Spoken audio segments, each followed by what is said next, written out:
Welcome to the Genius Factory. Enjoy the video. You start by signing into the YouTube TV owner account.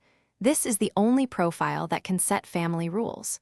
Make sure family members exist as Google profiles or managed family entries, because parental controls link to those accounts. Once done, enable two-step verification on the owner account to prevent unauthorized changes. Now open YouTube TV on a browser or the mobile app. You're ready to access the family settings and create viewing restrictions immediately.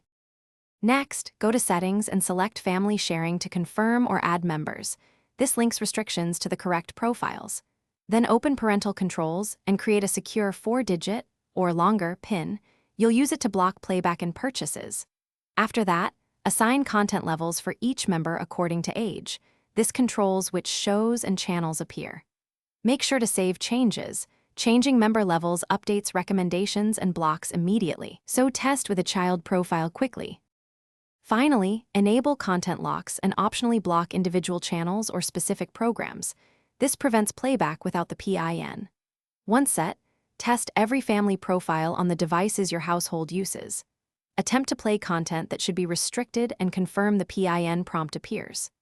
If something breaks, sign out and sign back in as the owner, verify you still have family manager permissions, and ensure two-step verification is active. That single troubleshooting step fixes most permission sync issues. Thanks for watching. If you found this helpful, don't forget to like and subscribe.